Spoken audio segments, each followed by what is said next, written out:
Hi everyone. सो आज हम लोग प्रोग्राम सीखने वाले related to Armstrong number. Yes.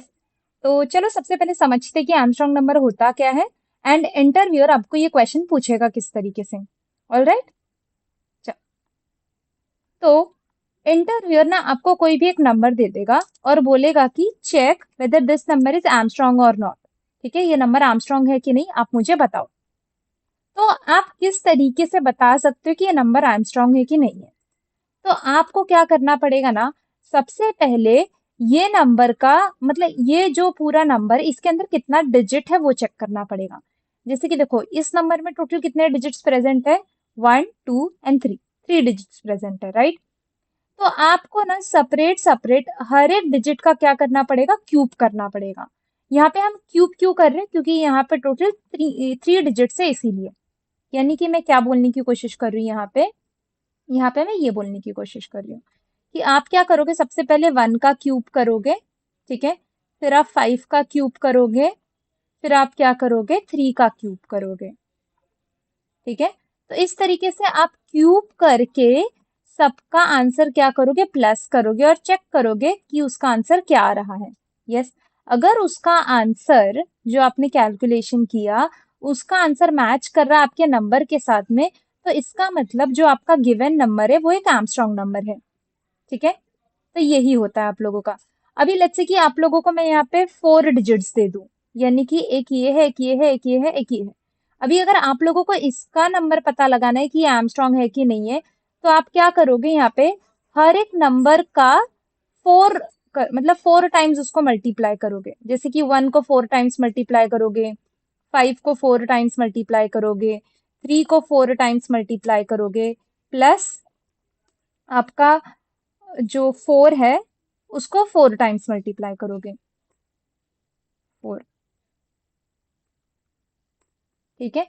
फिर इसका जो भी प्लस करके आंसर आएगा रैंडमली, लेट्स से मैं यहाँ पे कुछ तो आंसर लिख देती हूँ, लेट्स से इसका आंसर आ गया ये। ठीक है। अभी अगर इसका आंसर इसके साथ में मैच करेगा तभी आप बोलोगे कि हाँ भाई मेरा जो गिवन नंबर है वो एक आर्मस्ट्रॉन्ग नंबर है। यस। तो आई होप कि आप लोगों को समझ में आया होगा कि आर्मस्ट्रॉन्ग नंबर होता क्या है। तो सिंपल सा मतलब है बस आर्मस्ट्रॉन्ग नंबर का। अगर मैं एक बार आप लोगों को अगर गूगल पे डेफिनेशन दिखाऊं कि आर्मस्ट्रॉन्ग नंबर होता क्या है, कोई आपको डेफिनेशन पूछता नहीं है इंटरव्यू में, just for your knowledge purpose में बता रही हूँ। तो आर्मस्ट्रॉन्ग नंबर मतलब क्या रहता है, a number that is equal to the sum of its digit raise to the power of the digit. ठीक है। यानी कि आप क्या कर रहे हो, एडिशन कर रहे हो, लेकिन कैसे एडिशन कर रहे हो, हर एक नंबर का मतलब कि यहाँ पे क्या कर रहे हो, क्यूब कर रहे हो। यहाँ पे क्यूब क्यों कर रहे हो, क्योंकि इस डिजिट के अंदर टोटल 3 डिजिट, मतलब ये नंबर के अंदर टोटल 3 डिजिट है इसीलिए। ठीक है। अगर इसके अंदर 4 डिजिट होते तो आप कौन सा पावर लेते हैं, यहाँ पे फोर्थ पावर लेते हैं। अगर 2 नंबर रहते इसके अंदर तो आप कौन सा पावर लेते, सिर्फ 2 का पावर लेते। राइट। तो आई होप कि ये समझ में आ गया होगा आप लोगों को। नाउ लेट अस अंडरस्टैंड कि इसका कोड किस तरीके से करेंगे। भले ये थोड़ा सा ना ऐसे कॉम्प्लिकेटेड लग रहा होगा, लेकिन ना ये इसका जो प्रोग्राम है इट्स वेरी सिंपल।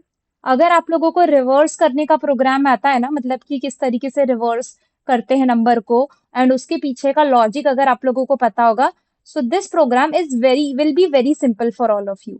यस। क्योंकि यहाँ पे भी ना हम लोग वही सेम लॉजिक अप्लाई करते हैं। Same logic in the sense यहाँ पे भी हम लोग MCD ही करने वाले हैं। ठीक है। तो M में हम क्या करेंगे, M के जरिए हर एक नंबर का हम लोग क्या करेंगे, लास्ट डिजिट लेके आएंगे। C में हम क्या करेंगे, उस लास्ट डिजिट को हम लोग किस तरीके से कैलकुलेशन करके ये आंसर तक पहुंचने वाले वो चीज करने वाले हैं। एंड D में हम क्या करने वाले, डिवीजन करने वाले। किसका डिवीजन करने वाले, हमारे ओरिजिनल नंबर का डिवीजन करने वाले। क्यों डिवीजन करने वाले, सो दैट हम ये नंबर को चेंज कर सके। पहले 1534 था तो इसको 153 बना दे, फिर 153 था तो इसको 15 बना दे, फिर 15 था इसको 1 बना दे। ऐसे ऐसे करके हम लोग क्या करेंगे, हमारे नंबर को चेंज करेंगे। ठीक है। तो अभी के लिए मैं क्या करती हूँ ना, मैं सिर्फ 3 नंबर लेती हूँ यहाँ पे, यानी कि 3 डिजिट का एक नंबर लेती हूँ एंड उसको चेक करती हूँ कि वो आर्मस्ट्रॉन्ग नंबर है कि नहीं है। ठीक है।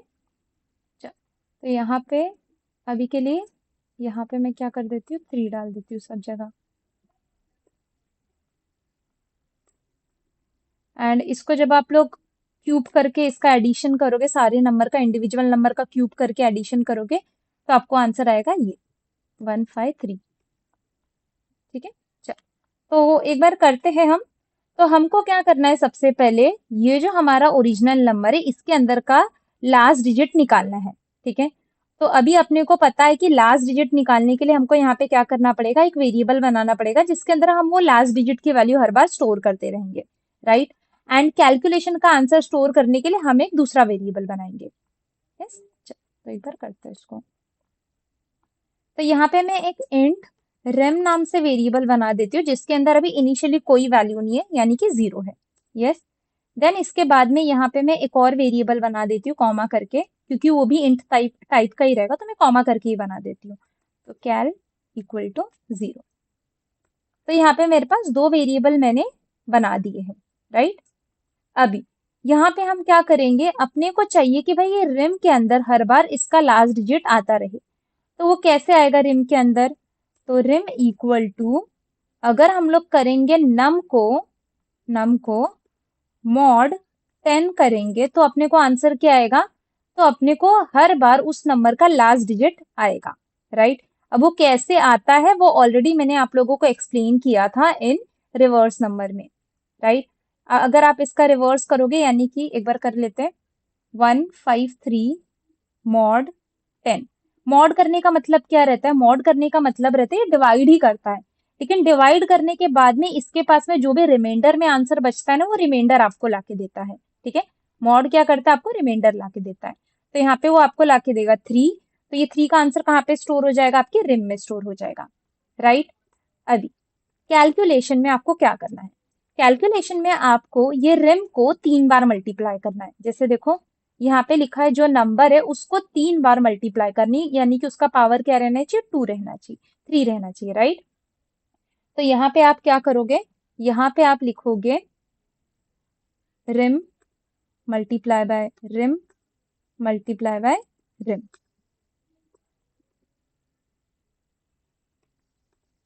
ऑलराइट, तो अभी इसका आंसर चेक कर लेते कि क्या आएगा। तो इसका आंसर जो आपका आने वाला है वो क्या होगा, रिम के अंदर क्या है 3, तो 3 मल्टीप्लाई बाय 3 मल्टीप्लाई बाय 3, 3 बार 3 अगर मल्टीप्लाई होगा तो आपका आंसर क्या आएगा, तो आपका आंसर आएगा ये 3, जैसे देखो 3 3 जा 9, 9 3 जा 27।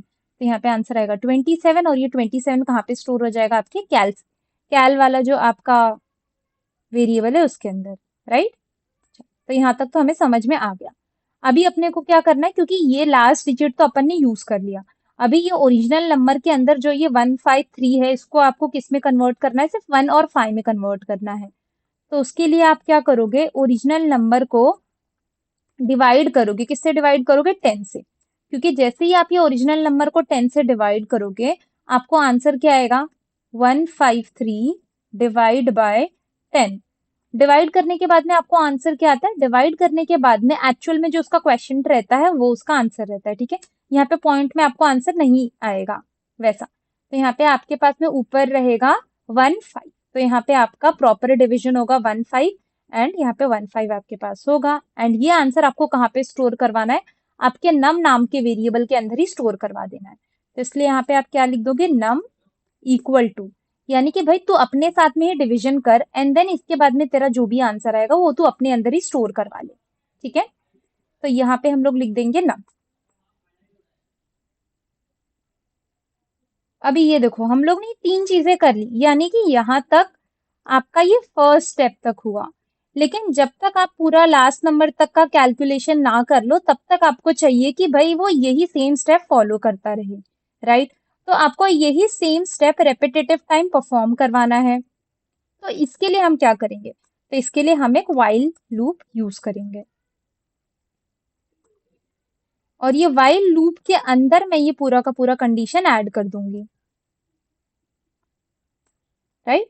अभी व्हाइल लूप को कंडीशन क्या देना है, अभी ये व्हाइल लूप को मुझे बोलना है कि भाई जब तक ये नम का आंसर कम होते होते 0 तक ना आ जाए तब तक तो इसके अंदर जाना, यानी कि 0 से मतलब 0 से बड़ा है, एग्जैक्टली 0 आपको नहीं करना है, क्योंकि अगर आपने 0 कर दिया तो ये जो आपका लूप है ये इनफाइनाइट में चले जाएगा, क्योंकि ये 0 डिवाइड बाय एनी नंबर करता रहेगा ना, 0 डिवाइड बाय 10 अगर ये करता रहा हर बार, तो इसका हर बार आंसर 0 आता रहेगा, 0 0 0।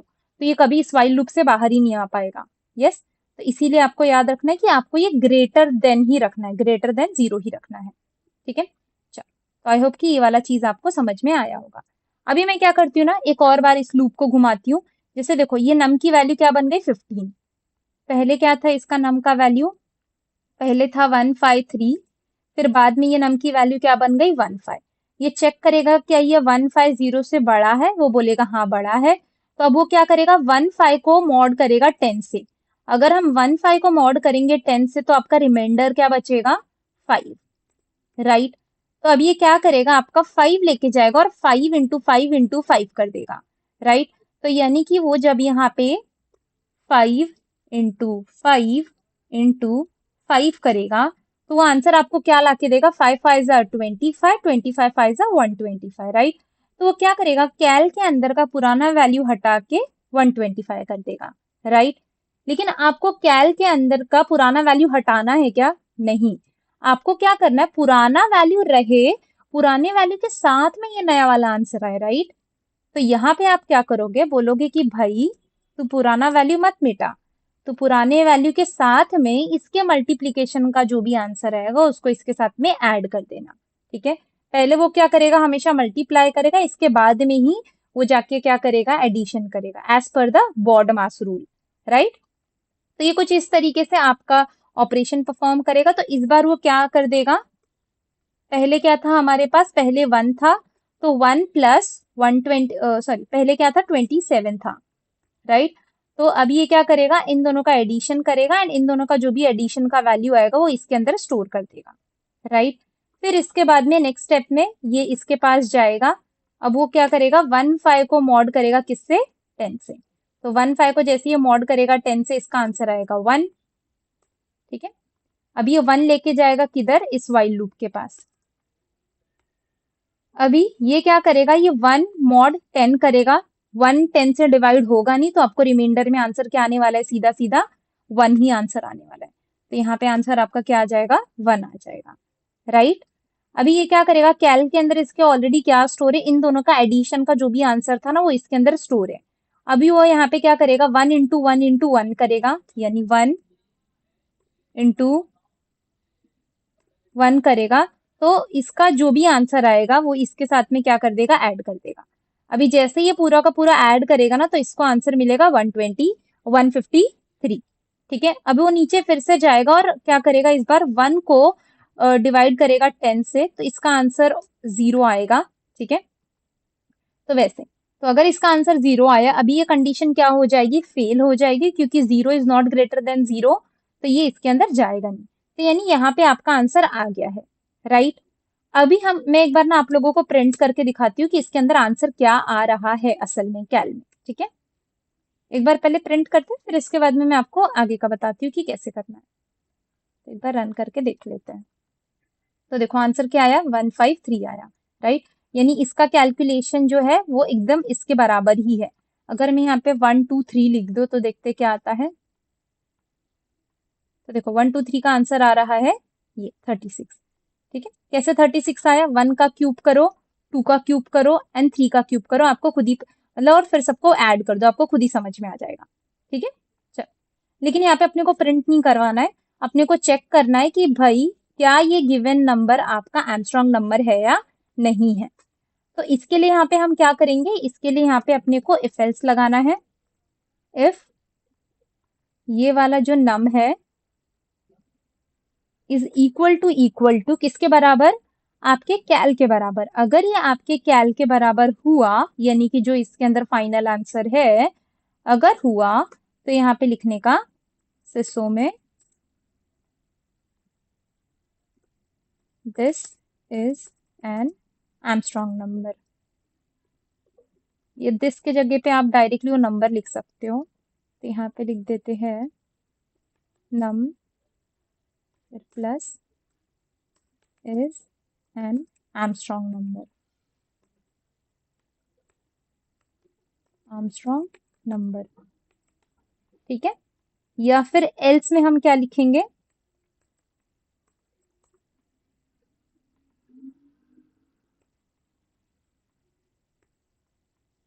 Is not an Armstrong number, right. अभी के लिए मैं इसको 153 कर देती हूँ, 153, ठीक है। अभी हम लोग ने यहाँ पे कैलकुलेशन किया तो ये आंसर और ये वाला आंसर सेम आया, राइट। तो अपने हिसाब से क्या आना चाहिए, ये वाला आंसर आना चाहिए, है ना। लेकिन एक बार रन करके देखते हैं कि ये क्या आंसर देगा। ये बोल रहा है zero is not an Armstrong number. Zero कहाँ से आ गया, ये जीरो यहाँ से आया। मैंने आपको बोला था ना कि ये नंबर ने लास्ट में अपने आप को क्या कन्वर्ट कर दिया, जीरो कन्वर्ट कर दिया। तो इसके पास में इसकी पुरानी वाली वैल्यू है ही नहीं, मतलब जो इसकी ओरिजिनल वैल्यू थी वो है ही नहीं। तो ये हमेशा किसके साथ कंपेयर कर रहा है, जीरो को कैल के साथ में कंपेयर कर रहा है। तो आपको ऐसे करना है क्या, नहीं। तो इसीलिए आप हमेशा क्या करोगे, इसको नम के साथ ना कंपेयर करके एक किसी दूसरे वेरिएबल के साथ कंपेयर करोगे जिसके अंदर ये नम की ओरिजिनल वैल्यू होगी, ठीक है। तो यहाँ पे मैं इंट टेम्प करके एक वेरिएबल बनाती हूँ जिसके अंदर ये नम की ही वैल्यू है, ठीक है। ये नम की जो वैल्यू रहती है वो यहाँ पे आके एक बार स्टोर हो जाएगी स्टार्टिंग में ही। फिर बाद में इसके साथ कुछ भी हो रहा है इसको कुछ फर्क नहीं पड़ रहा है, क्यों, क्योंकि टेम्प ने अपने अंदर वो वैल्यू स्टोर कर चुकी है, ठीक है। तो यहाँ पे सब जगह पे हम टेम्प कर देंगे, यहाँ पे भी टेम्प कर देंगे, यहाँ पे भी टेम्प कर देंगे एंड यहाँ पे भी टेम्प कर देंगे। ऑलराइट। तो एक बार इसको रन करके देखते कि अभी सही आउटपुट आ रहा है क्या। हाँ, बोल रहा है कि भाई 153 इज एन आर्मस्ट्रॉन्ग नंबर। अगर मैं इसको 123 कर दूं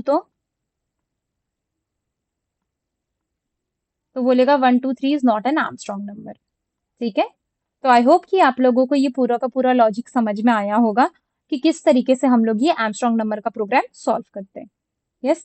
तो इसके लिए मतलब कि ऐसा नहीं कि हम लोग ने बहुत कुछ अलग किया है, इसके पीछे हम लोग ने सिर्फ और सिर्फ हमारा वो जो रिवर्स नंबर का, पैलिंड्रोम नंबर का जो लॉजिक था वही हम लोग ने यहाँ पे अप्लाई किया है। यहाँ पे सिर्फ आपका कैलकुलेशन का पार्ट चेंज हो गया है। आपके रिवर्स नंबर में क्या होता है, आप यहाँ पे इसको 10 से मल्टीप्लाई करते हो, राइट। एंड यहाँ पे इस चीज को आप लोग सिर्फ एक ही बार लिखते हो। लेकिन यहाँ पे पैलिंड्रोम, यहाँ पे आप बस क्या कर रहे हो, यहाँ पे आप लोग ये जो आपका रिमाइंडर था इसको 3 बार मल्टीप्लाई करो और यहाँ पे 10 से कुछ भी मल्टीप्लाई नहीं करो, क्योंकि यहाँ पे सिर्फ आपको प्लस करना है आपके इसके आंसर के साथ में, राइट। तो that was all about this thing. So yeah, thank you so much.